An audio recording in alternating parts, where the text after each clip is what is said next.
Welcome, coaches, to the IFCA Journal podcast. I'm your host, PJ Hedrington. I would like to welcome our guest from Ottumwa. Yes, yes, you're hearing me correct. Ottumwa, down there. I call it the sticks, but it's a good school system, good place. So he's laughing at me, but he's further a little further south of me. So Rich Mason, he's a good man. Oh my God, he's his bio coaches. He was at Northwestern Missouri State. He was at Montana Tech.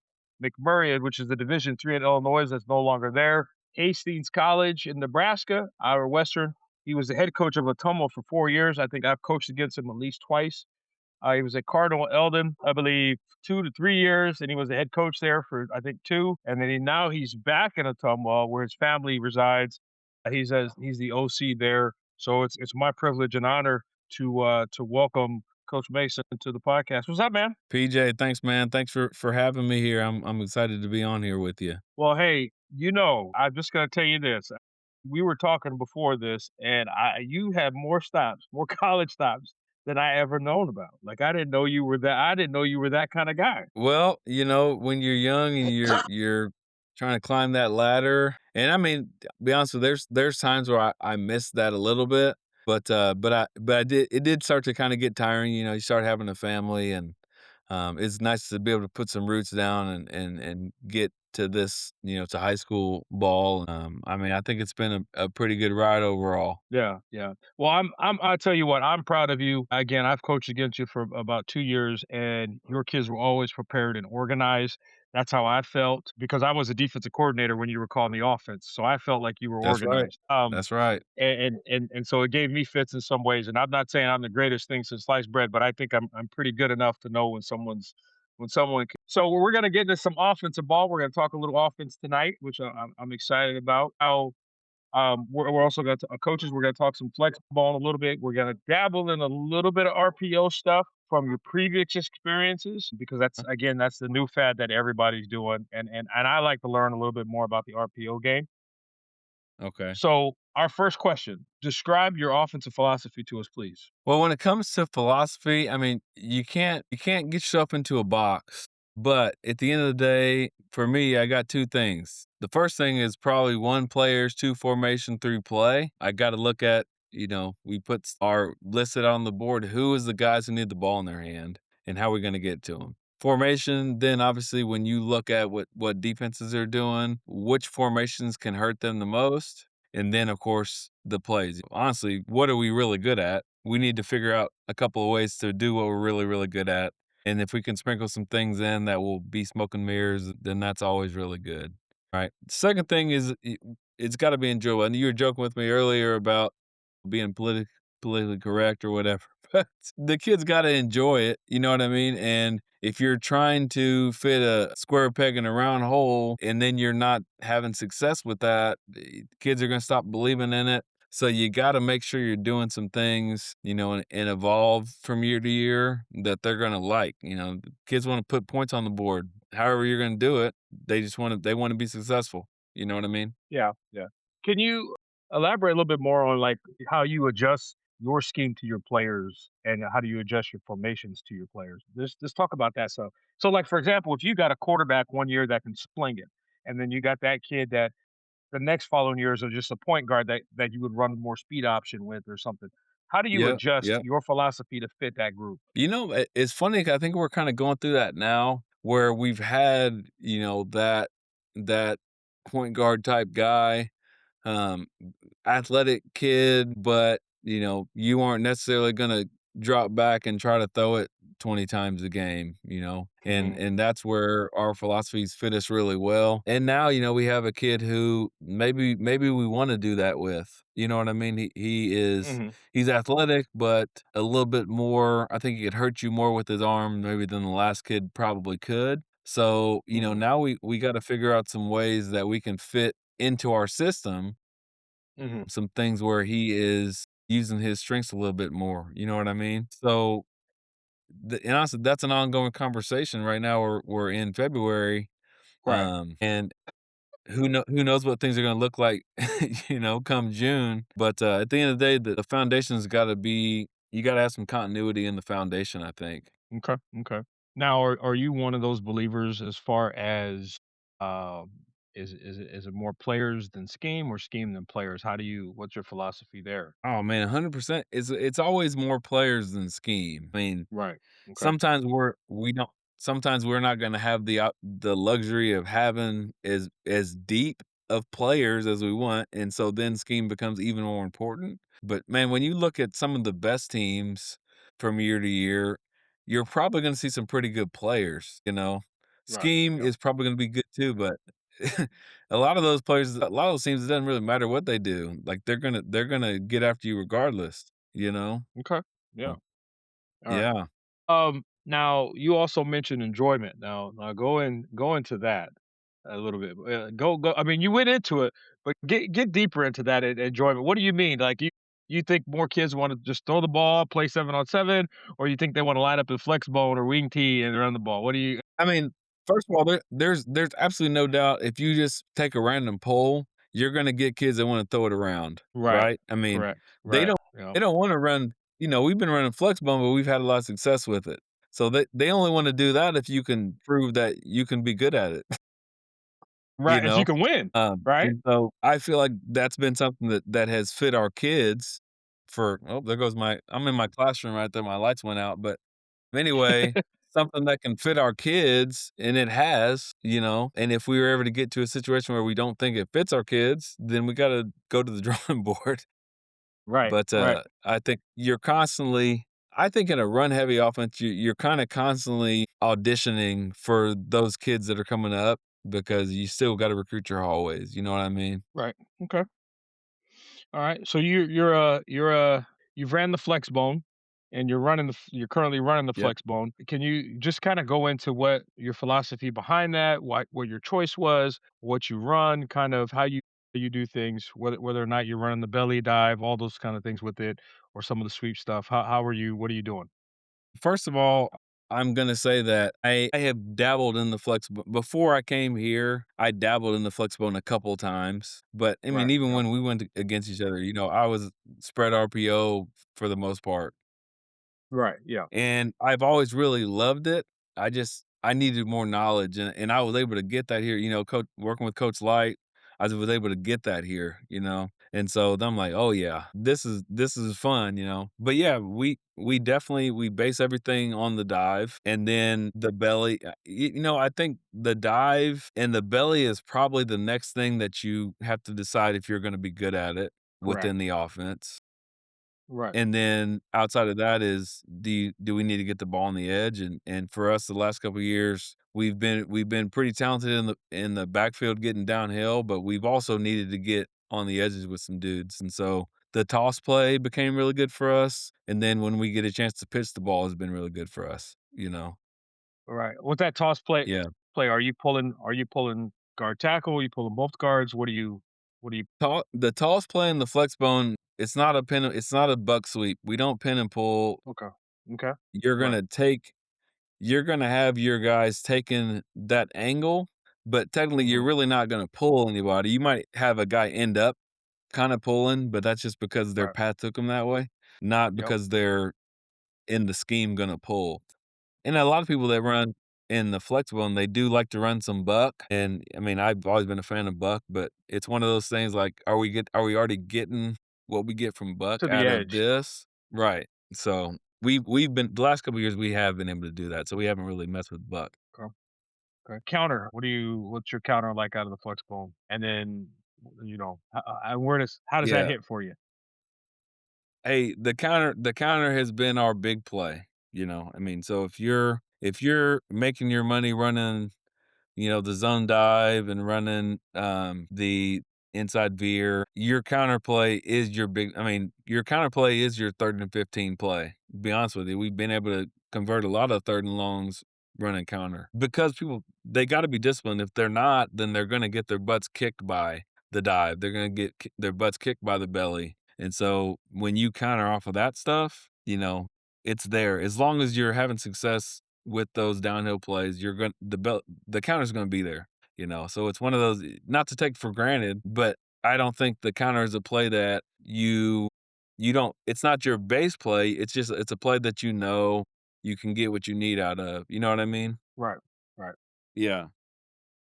what's your talk to me about your passing game. Are you quick game? What's your passing game? For us, I mean, I think as a flexbone team, the more you can do with less when it comes to pass protections, the better. I mean, you don't really want your lineman to have to know a bunch of protections. We've been able to get away with using 2 of them for the most part. Uh, Wow, nice. and if you're within the flex bone, if you're having success running dive and running belly and running inside veer, then the play action off of that is gonna probably be pretty good, understanding that the ball needs to get out of your hands within a few counts, you know? You can't have a guy that's standing back there holding the ball. I mean, the protection is not gonna be good for a long time, so they Right, they right, gotta get rid of the ball, but again, they're probably gonna be throwing to people that are pretty well open, you right, know? right, And now quick right. game, which is something that we know we need to add a little bit more of, Correct. I Okay. mean, we're talking access throws. So if people are gonna play off, then we're access on the hitch or the speed out or the slant, and then down the field is more your play action type stuff. So and then we do move the pocket as well. So like I said, that's probably the second protection is a true sprint out protection, reach and turn back type of a thing where we're gonna get on Are the you edge run and say, hey, if it's not there, just take off running. Okay. Are you running what you mean Yeah. screen game? Your screen game. I know you said your counter game, you could hit 3rd and 15 or whatever it is, but, predominantly most of us, high school coaches, again, we run screens on 3rd down. So, you Yep. have a lot of those in the arsenal and those things? Okay. Out of the bone, most of our screens are probably perimeter, getting your receivers involved, whether we're talking like now screen type deals or jailbreak with those guys coming back middle screens with the receivers. We've messed with some running back screens, throwback type of deals, but it gets I mean, you're gonna bring more people into the box when you're in the flex bones. Usually if you're gonna throw screens, they're gonna be on the outside. Correct. Okay. Good. Alright. My question, you've answered my 1 and 2. You just so smooth, you went right into 1 and 2. So here's my 3rd question. This I is got great, you. we're moving along here. How do you evaluate the Yeah. performance of the offense? So how do you evaluate your performance of the offense? Yeah. You gotta self-scout. You gotta self-scout. I mean, now, a lot of the stuff is pretty easy to see, but you do gotta self-scout to make sure you're not having too many tendencies. Now, here's what I'll say about the flex bone. There is a pretty good aspect of the flex bone where I don't really care if you know what I'm gonna do. You know what I mean? Yep, yep. It's That it's an sounds super attitude, right? cocky. But it's an That yeah, attitude. I mean, that sounds cocky, but I mean, you're right. It's like, I gotta be able to run the belly. So, like, I don't care if you wanna put another dude over there. We need to still be able to hit it and cut back or whatever we're gonna do because we're built for it. And then, of course, if they're overcompensating, then you gotta give something up. So, we've prided ourselves in having answers where I think when I've been a spread guy, it's been more like, okay, I really wanna go inside zone, but that's not really working. So I'm not gonna mess with inside zone this week. And then I'll just like cancel out a whole concept. Whereas in the bone, it's more like we're definitely gonna run zone dive, but do we need to make an adjustment on how we run it?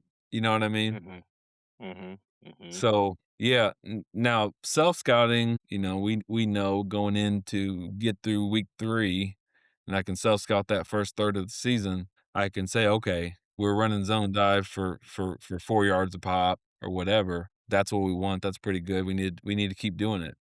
We're running counter for I mean, to be honest with you, 2024 season, we're running counter for 16, 17 yards a pop. And it's like, "Hey, we better sprinkle that thing in there," but we know that it's happening because we're running the zone dive and the inside veer really well. So, like, let's not get carried away trying to get cute with the counter. It's gonna be there. Let's make sure we understand how to run. What do we need to do? What adjustments do we need to make blocking scheme-wise on the zone dive or on the midline, whatever, you know? Right, right. Now, when you're self-scouting, you're also scouting plays, you're scouting yourself tendencies if you're calling too much of this, you're calling too much of that, are you looking towards down and distance, are you looking at quarters? What all other aspects are you self-scouting? I'm looking down the distance and know, is it am I every 1st and 10, am I doing this thing? right? I'm looking at a lot less formations in the Flexbone since we don't really run that many. Unless I know we've only run, let's say through 3 games, we've run dead T trips. We've run that 10 times in 3 games. We ran 2 plays out of it or 1 play out of it. Like, okay, that's getting to be, if defenses aren't thinking that that's coming, then they don't know what they're doing, right? So, Right, right. yeah, it's probably more down the distance based for me when it comes to that in the flex bone. Okay. Okay. How do you, as an offensive coordinator, self scout your assistant coaches? How do you even manage your assistant coaches and your as an offensive coordinator? You say, how do I self scout the assistants? Yeah. How do you assess them or how you evaluate them? You call it How do whatever. I You set chalk it up okay. however. Yeah. However you Yeah. want to say it. I mean, I don't know. I think that we've done a pretty good job being on the same page. I guess I'll say this. We do keep it pretty small as far as, I mean, here's between myself and our head coach, and there's probably, one other coach, that those 3 guys that really have a lot of input on adjustments. I don't want to make this sound bad, but I mean, we don't necessarily trouble everybody. We don't have to have a big meeting for, maybe it's just me and our head coach talking. And then most of those guys are they're to the point where there's no like ego. There's a, hey, what do you want me to do? And we'll do it. And so it's Right. like I'll Right. just say, hey, I think we need to do a little bit better job on our skin blocks with our slots. And our slot coach will say, okay, cool. And then they're gonna make sure they are running that 5 minutes every day, and they're gonna get better at it, Right. so, Okay. I don't Well, know, and I feel like that's a cop out, but that's probably what I'd say.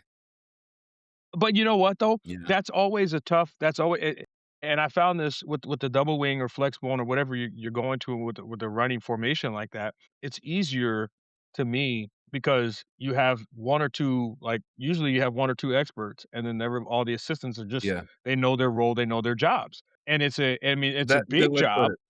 That's just the Yeah. way it works. It's no disrespect to anyone. It's just the fact Right. that you have maybe 2 or 3 guys that have been in the system before, ran it, and everybody else is learning and they're willing to teach it and go above. So that's a good answer for you. I like that.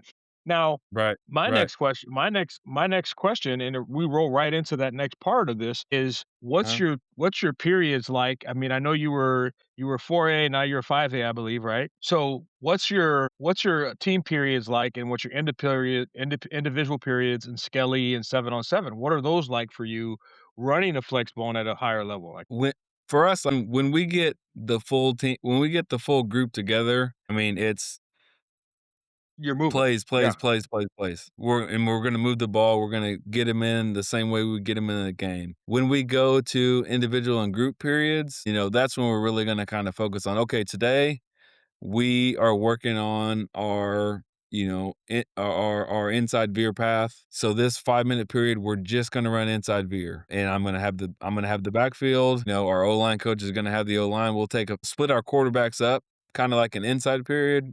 One is gonna go down with them, so they have a cadence and they, guy snapping, and then a guy who is with our back end or our backfield also going cadence, also getting their steps in, and we're just doing that. Again, receivers, it's a little bit different because I think one thing that a common misconception I think is that the receivers, it's like all they're going to do is block. Now, if they don't block, things aren't going to be good, but they better be able to make a play because they're not going to get as many opportunities. So when we get them, they better be able to answer the bell. So they're doing a lot of work with their routes. They're doing a lot of work, with releases and a lot of work with blocking the outside screens while we're doing those things. Good. How do you approach how do you approach planning and scouting opponents for the week? How do you approach that? Again, I mean, I do think that for us, game planning does tend to happen between just a few guys, because at the end of the day, I think our players and our staff needs to have the mindset that it doesn't really matter what you guys do defensively. We're gonna run. I What you mean, run? what's our bread and butter? Zone dive, inside veer. We're gonna run the toss play and like in belly. Like, so those before going into like, we're gonna figure out a way to run those. It's not like we're just not gonna do one of them. We're gonna run them, and we're gonna figure so it's like we have a small put our heads together type of a situation on a Sunday, where we don't have to have a bunch of guys that go home and be with their family. Just make sure I'm going to send you some stuff tonight, and make sure you're ready to rep it, especially come Tuesday. There was my lights again. Especially come Tuesday, be ready to rep that stuff, But that's where the majority of that stuff is between me and the head coach, maybe the O line coach, Well, good. and Okay. like I said, that's been good. It's worked for us. It's worked for us. Well, and the thing is, what works for you may not work for someone else, and what works for someone else may not work for you. That's just coaching, right? That's just reality. Exactly. Yeah. So in that planning for the week, though, if you see a defensive end getting upfield, or your O line coach sees a defensive end getting upfield a lot, and he explains that to you. Hey, I see this, I see that. Then you take that into consideration, and then you Hmm. add that into your weekly practice plan. That's normally how it works with the flexbone or WT or double wing or anything like that. So that's good. That's you know, and that's where it's a little Absolutely. different than spread, right? That's where it's a little different than a spread team. So Yeah. Yeah, I think that's very, very true. I would definitely say this, when you're in your spread situation, again, you need more guys involved in the game plan um, scenario, and you need to make sure that as far as adjustments are concerned, you're gonna make more in-game adjustments, to be correct. honest with you. I think you're right. Okay, so let's dabble into this RPO just a tad bit. Now, in the past, you've done some RPOs and stuff like that. For some of our young listeners, how do you determine what type of RPO you want to run? Okay, and you're a very smart guy, so you gave me fits reading my middle linebacker, and you won't remember Yep, that, but I remember it. So, and we yep. were No, I probably a remember. little bit better. Yeah, we were probably a little bit better than you, Yep, but you had a running back, but you still gave me fits with the inside, just the RPO game on with my inside linebacker. Like, and I repped it all week, and we did all the things. Yeah. So yeah. First of all, you had an absolute dude playing middle linebacker. That was the Jackson kid, right? I had the Jackson kid and I had Shamari. Remember both those guys. Yeah, yeah, So okay, so yeah, so they were really, really yeah, good, yes, and so we knew going in, like, we're not gonna be able to block those dudes, so we right. gotta figure out another way to make them like, so let's make sure they have 2 jobs. Basically, it's like, who's got 2 jobs? Usually, it's your outside backers, and that week, we knew we gotta get the inside backers on their heels a little bit, and we gotta be okay with 3 yards because if they do stay back on the RPO, they're probably gonna rally, and if we get 3, we gotta be good with You got to go with with three. that, Yeah, so yeah, yeah. yeah, Okay. and we knew then we're gonna move the pocket and try to pick up, some a little bit bigger chunks, but yeah, I'm sorry, I'm forgetting the rest of the question there, So what was you it? know What were the keys? You knew those two were run stopping guys and that could move. Yeah, How yeah, did you teach your quarterback that week your RPO when they sucked up? Boom, everything's quick. Or when they backed off, I'm gonna hand this. How did you teach yeah. that? The number the number one thing was, you gotta be decisive, as soon as you read it, you gotta do it. I mean, if you are hesitant at all, that dude's gonna make you pay for it, you know? So being decisive was one where we would do different scenarios during the week where it would muddy the read a little bit for him, Mhm, mhm, but it's one of those things, even if your read is muddy, if you just do it, whatever it is you're gonna do, just do it, and we're mhm. probably gonna be okay. Might not be as great of a play, but just do it, and we're gonna be able to fight another day, you know what I mean? Now, if you sit back there and you're taking sacks, we're not gonna live to fight another day. For one, we weren't deep enough for our QB to keep getting hit, and for and for 2, now you're losing yards, you know what I mean? Right. So, yeah. Okay. Alright. Well, good. Good, good, good, good, good. Okay, so if you had to sell a coach on an offense to run, a young coach, okay, Mhm, you're at a clinic with this young guy and you had to sell him on an offense, what would you say to him? mhm, Because you've been both the spread guy and a flex bone guy now, 2 different worlds. yeah. So, what would you say? for him going at his first head job? What would you say? I would definitely say if you're going into a place that has dabbled at all in a run heavy offense, I mean, the Flexbone is gonna be really, really good for you, you know? It won't be as hard to convince the kids that it's the way to go. Now, if you haven't, if you're in a situation where, these dudes have been chucking it around, that's a tough sell. I mean, because they're gonna have to see it be successful before they believe in it. Right, right, yeah. So, I would definitely say if you're going to a situation where they've been throwing it around, I mean, and if you feel comfortable with your RPO stuff, then keep doing it, you know what I mean? But luckily for us, I know at Ottumwa, it was a situation where they were already in more of a wing T situation, and then moved to the flex bone, like, they already kinda Morphed, yeah. knew what that was about. And even before I left, we had dabbled in Flexbone, so they already understood about being a run heavy team, you know what I mean? Okay. All right. So I ask one goofy question at the end, and so I'm going to ask this Okay. goofy question to you. I always do. Okay. Yep. Let's say I'm picking a wrestling team. All right.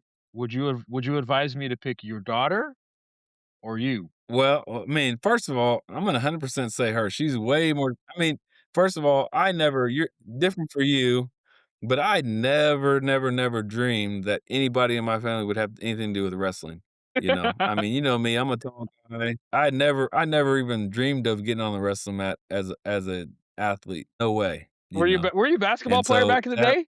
Oh, yeah, absolutely, absolutely. Okay, okay, okay. Because So, yeah. Listen, man, you're a tall drink of water. Now you're tall. You're not like 5'6" like me. So you're a tall no guy. Look like you can handle the rock a little bit. I mean, I could pass it. That's it. yeah, so, So yeah, your no, I daughter's never a your I never dreamed of that. okay. So she's a sophomore, and so she would be my first pick, huh? So how's her chances look Yeah. to place? Uh, I mean, last year she placed 7th. When we were just happy that she was there, I mean, she had a good freshman year, but, when she made a statement, we're like, "This is awesome." This year, the feelings were a little different on her end. She expected to be there Nice, and, yeah, baller.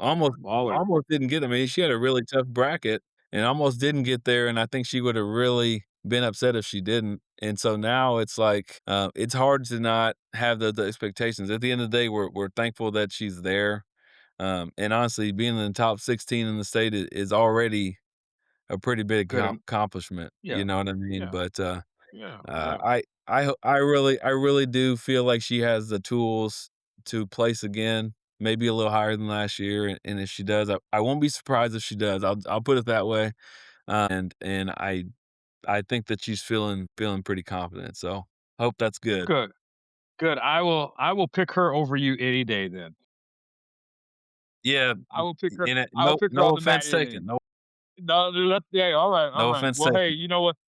Good luck to her, and good luck to the Ottumwa team. I don't know how many girls from the young ladies from Ottumwa are qualified or not, but good luck to her Mhm. and you. And it's exciting time for a family. I get it. My son's getting ready to districts next week, and so I get it. I know how it Yep, feels, and, and yep. and being a proud father. So I'm happy for you.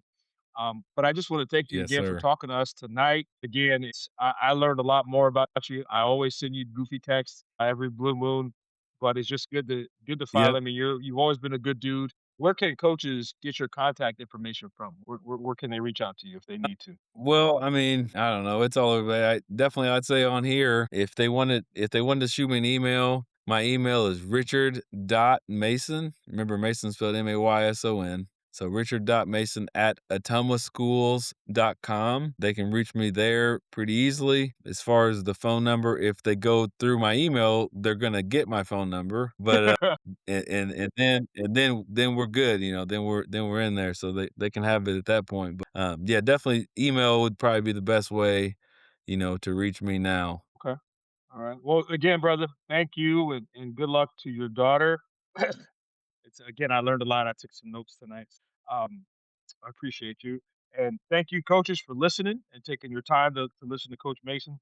Again, and if you're ever lost down in Southern, is it Southeast Iowa? Is Yep, that what it is? Southeast. If you're ever Yep, lost in Southeast Iowa and you need somewhere to stop in the Ottumwa and see my man Mason. that's right.